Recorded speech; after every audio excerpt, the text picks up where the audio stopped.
হঠাৎ ধাক্কায় নিজের ভারসাম্য না রাখতে পারে কথা নিচে পড়ে গিয়ে কথার কপাল কেটে গেছে। কপালে হাত দিয়ে ইভানের দিকে তাকিয়ে আটকে উঠল কথা। ইভানের চোখ মুখ লাল হয়ে গেছে। কেমন যেন ইভানকে খুব হিংস্র লাগছে। আগেও ক্লাসে ইভানকে রাখতে দেখেছে কথা, কিন্তু এতটা নয়। এই মুহূর্তে কথার কাছে ইভানকে সবচেয়ে ভয়ঙ্কর প্রাণী লাগছে। ইভান কথার হাত ধরে টেনে তুলে এক হাত দিয়ে কথার হাতটা মোচড় দিয়ে ধরে ওর পেছনে চেপে ধরল, আর অন্য হাত দিয়ে ওর গলা চেপে ধরল। এত জোরে ধরেছে যে মনে হচ্ছে দাঁতগুলো মনে হয় এখনই কথার গালে গেঁথে যাবে। ব্যথায় কথার চোখ দিয়ে অশ্রু ঝরছে, কিন্তু সেদিকে ইভানের খেয়াল নেই। কি ভেবেছিলি তুই? তোকে আমি খুঁজে পাবো না? আমার থেকে পালিয়ে বাঁচতে পারবি তুই? এত সহজ সব কিছু? ছাড়ুন, লাগছে। ইভান আরো শক্ত করে কথার গাল চেপে ধরে বলল, লাগুক, তোর লাগার জন্যই ধরেছি আমি। তোর সাহস কি করে হয়েছিল আমাকে ছেড়ে যাওয়ার? তোর সাহস কি করে হয়েছিল ডিভোর্স পেপারে সইটা করার? এত সাহস তোর? তোর শাস্তি তো তোকে পেতেই হবে। ইভান কথার গাল এতটা শক্ত করে ধরেছে যে কথা কিছু বলতে চেয়েও পারছে না। কথা শেষ পর্যন্ত আর না পেরে নিজের পা দিয়ে ইভানের পায়ের উপর জোরে একটা পাড়া দিল। পায়ে ব্যথা পেয়ে ইভানের হাতের বাঁধনটা একটু আলগা হতেই কথা দৌড়ে পালালো। পালিয়ে আর কোথায় যাবে কথুরানী? একবার যখন পেয়েছি তোমাকে, আমার খাঁচায় বন্দি হতেই হবে। তোমাকে আমার কাছে ফিরতেই হবে। প্রায় 1 ঘন্টা ধরে বাথরুমের শাওয়ার ছেড়ে তার নিচে বসে কাঁদছে কথা। তখন কলেজ থেকে বেরিয়ে এক প্রকার ছুটে বাড়ি চলে এসেছে কথা। আজ ওর খুব কষ্ট হচ্ছে। ও তো এমনটা চায়নি, তবে কেন এমন হলো? ও তো সবটা ছেড়ে সবাইকে মুক্তি দিয়েই চলে এসেছিল। তবে কেন ওর অতীত আবার এসে ওর সামনে দাঁড়ালো? ও তো ওর অতীতকে পেছনে ফেলে একটু শান্তিতে থাকতে চেয়েছিল। সবকিছুর সাথে অনেকটা মানিয়েও নিয়েছিল এই 7 বছরে। তবে কেন ওর দরজায় ওর অতীত এসে আবার কড়া নাড়ছে? আর ওর অতীতের এই মানুষটা এমন তো ছিল না। সে কেন এমন হয়েছে? কেমন হিংস্র ভয়ঙ্কর হয়ে উঠেছে? তবে কি কথার জীবনে আবার কোনো ঝড় উঠতে চলেছে, যে ঝড় ঠিক আগের বারের মতোই কথার জীবনটা লণ্ডভণ্ড করে দিবে? না, এবার কথা আর কিছুতেই তা হতে দিবে না। আগের বার কথা ছোট ছিল, তাই নিজেকে রক্ষা করতে পারেনি, নিজের সপক্ষে কোনো কথা বলতে পারেনি। কিন্তু এবার আর কথা সেই ছোট্টটি নেই। এবার তাকে আর ভাঙা যাবে না। এবার তার জীবনের সব সমস্যা সে সামনে থেকে মোকাবেলা করবে। এবার আর সে পালাবে না। নিজের অতীতের থেকে পালাতে পালাতে আজ সে ক্লান্ত। প্রায় ঘন্টা দেড়েক পর কথা শাওয়ার নিয়ে বেরিয়ে এলো। বেরিয়েই দেখে ওর খাটের উপর পায়ের উপর পা তুলে শুয়ে আছে কবির। কথাকে বেরিয়ে আসতে দেখেই কবির বলল, এতক্ষণে তোর বের হওয়ার সময় হলো? সে কখন থেকে তোর জন্য অপেক্ষা করছি। কথা চুল মুছতে মুছতে বলল, অপেক্ষা কেন করছিলি, কিছু বলবি? কিছু বলতে তো এসেছিলাম বটে, কিন্তু এখানে এসে তো এখন আমার কিছু বলতে ইচ্ছা করছে না। মানে? তোর কপাল কাটলো কিভাবে? কথা আমতা আমতা করে বলল, কলেজে পড়ে গিয়েছিলাম। পড়ে গিয়েছিলাম মানে? তুই কি এখনো বাচ্চা? দেখে শুনে হাঁটতে পারিস না? কিভাবে পড়লি বলতো? এখন তুই আমাকে বকবি বল? এমনিতেই পড়ে গিয়ে কপাল কেটেছি। কি যে করিস না বলে ফার্স্ট এইডের বক্সটা নিয়ে কথার সামনে বসলো। কথা একটা মুচকি হাসি দিল। এমন একটা ভাই পেলে আর জীবনে কি লাগে। কথার কপাল ক্লিন করতে গিয়ে কবির অনুভব করলো কথার শরীরে বেশ গরম। এই কথা, তোর কি জ্বর এসেছে? তোর গা গরম কেন? আমি কি জানি? কথার উত্তরে কবির তেতে উঠল। তোর শরীর সুস্থ কিনা তুই জানিস না? কপাল কেটে বাসায় ফিরেছিস, শরীরে জ্বর নিয়ে ঘন্টা দেড়েক গোসল করেছিস। তুই কি চাস বলতো সত্যি করে?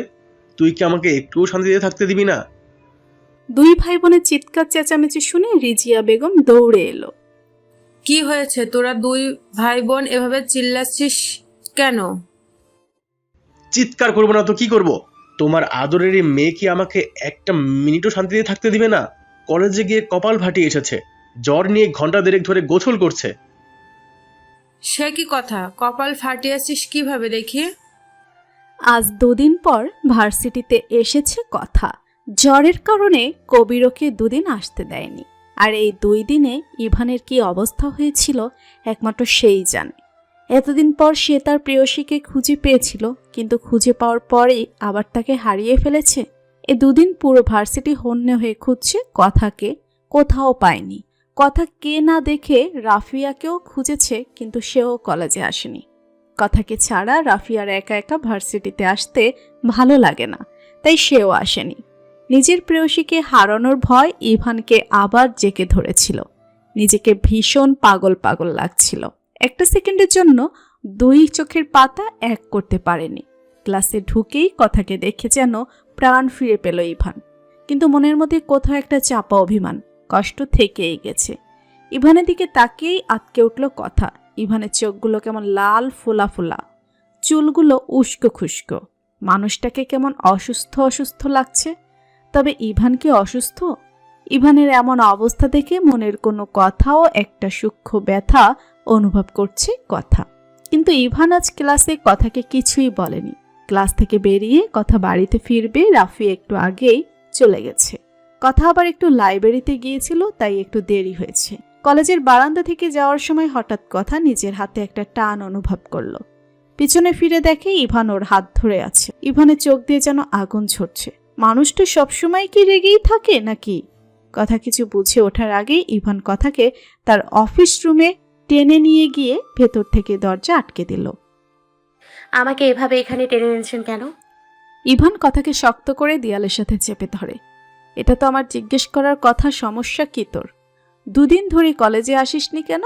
পালিয়ে বেড়াচ্ছিস আমার থেকে? আমার ইচ্ছে আমি কলেজে আসিনি, তাতে আপনার কি?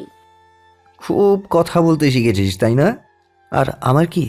ভুলে যাস না তুই আমার স্ত্রী, আর স্ত্রী কখন কি করছে তার স্বামীর জানার সম্পূর্ণ অধিকার আছে।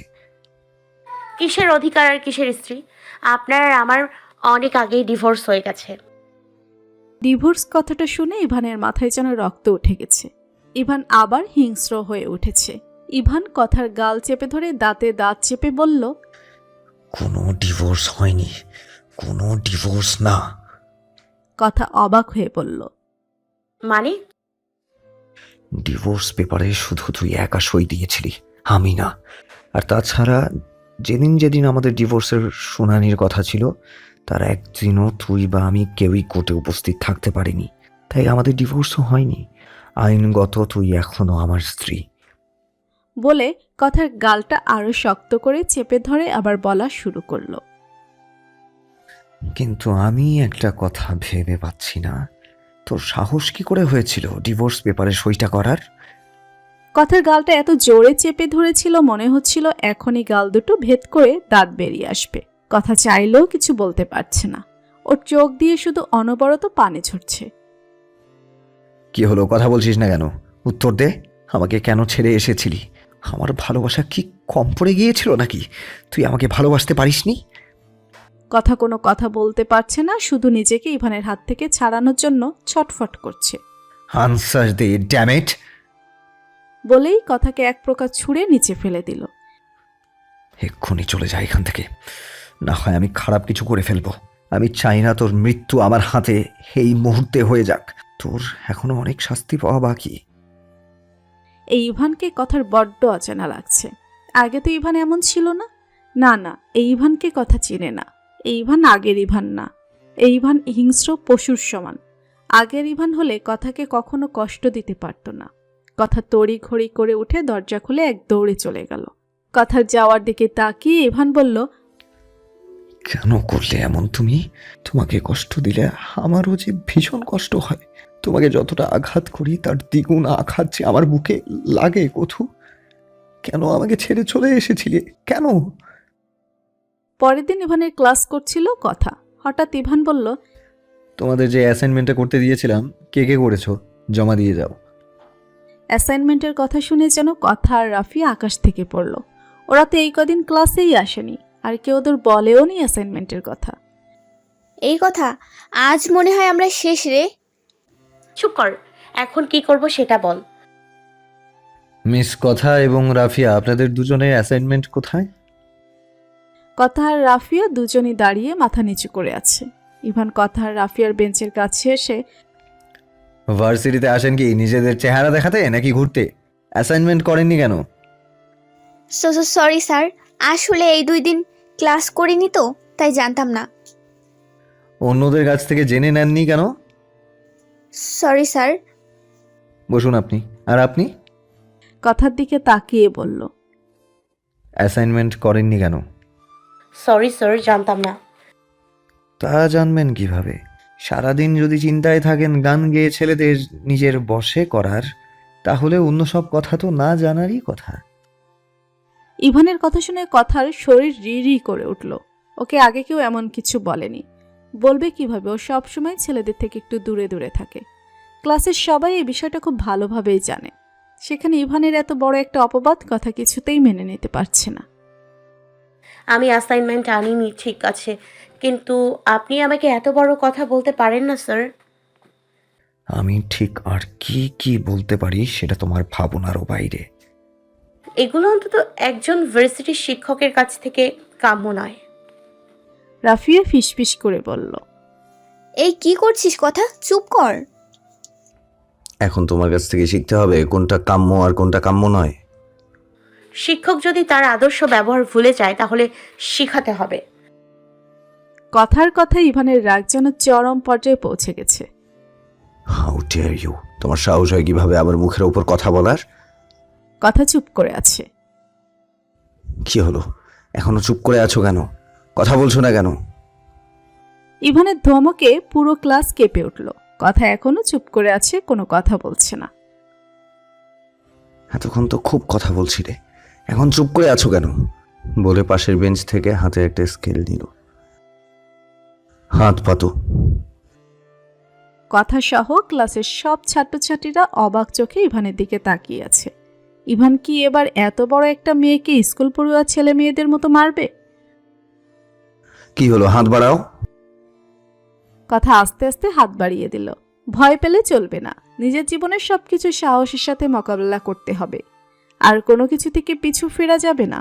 ইভান গায়ের জোরে স্কেল দিয়ে ঠাস ঠাস করে কথার হাতে বাড়ি মারল। কথা টাটু কোনো শব্দ করছে না, শক্ত করে হাত বাড়িয়ে দিয়ে দাঁড়িয়ে আছে। কথার হাত দুটো লাল হয়ে যেন রক্ত জমাট বেঁধে গেছে। মনে হচ্ছে একটু টোকা লাগলেই রক্ত বের হবে। তবুও কথাকে নির্বিকার হয়ে দাঁড়িয়ে থাকতে দেখে ইভানের গা যেন জ্বলে যাচ্ছে। ইভান স্কেলটা ছুঁড়ে ফেলে দিয়ে গটগট করে বেরিয়ে গেল। ক্লাসের সবাই ইভানের দিকে তাকিয়ে আছে। ইভান যে বেশ রাগী তা সবাই প্রথম দিনই বুঝতে পেরেছিল, কিন্তু ইভান যে এতটা ভয়ানক তা আজ দেখল। যে মেয়েরা ইভানের উপর ক্রাশ খেয়েছিল তারা এখন মনে মনে দোয়াইনস পড়ছে। কলেজ থেকে বেরিয়ে রাস্তায় দাঁড়িয়ে আছে, কথা বাড়িতে যাবে। আজ একটা ক্লাস না করেই বেরিয়েছে, ভালো লাগছে না ক্লাস করতে। হঠাৎ কেউ এসে কথাকে হাত ধরে টেনে গাড়ির মধ্যে বসিয়ে দিয়ে গাড়িটা স্টার্ট করে দিল।